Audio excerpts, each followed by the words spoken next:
produtos. A produção na região dos vinhos verdes vai aumentar 5%, um pouco em contraciclo com outras regiões do país. No Minho, as vindimas já começaram e, em muitos casos, são uma boa oportunidade para os desempregados. As vindimas são sempre um período de grande trabalho nas quintas do vinho verde. É preciso cortar cada cacho com cuidado e trabalhar depressa no ciclo do vinho. Pegar na tesourinha com atenção e cortar aqui em cima. Correu bem aqui as vindimas? Está, sim senhor. Está. O trabalho tem sido muito ou não? O trabalho tem sido mais ou menos. Mas este é também um momento importante para quem está no desemprego. Esta quinta contratou 40 trabalhadores para as vindimas e alguns são mesmo licenciados. Que atividade é que tem? Do ensino. No ensino, não conseguiu colocação?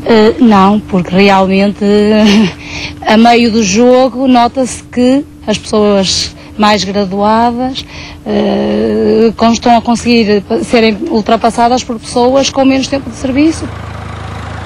Um dos vinhos que aqui se colhe é de Castro Alvarinho e os produtores esperam que este ano haja também um aumento na quantidade e na qualidade.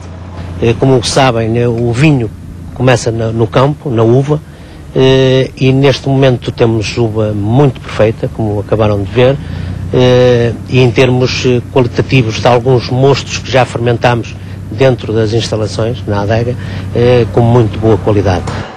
Depois de recolhidas as uvas, inicia-se o processo de vinificação. Primeiro a medição do grau, depois a transformação da uva no mosto e fermentação. Durante este processo, é sempre necessário apurar a evolução do produto. Os mostos nesta fase são avaliados do ponto de vista de aroma. Portanto, aromas que são criados durante a fermentação e depois é feita a prova do ponto de vista sensorial. Este ano o tempo afetou várias regiões do país que apresentam quebras na produção na ordem dos 30%, o que não é o caso da região dos vinhos verdes, que até vai crescer 5% em relação à colheita anterior, o que é bom para a comercialização em Portugal e no estrangeiro. Uma em cada 5 garrafas de vinho que se bebe em Portugal é vinho verde, nós representamos muito, mas seja como for, precisamos de exportar cada vez mais.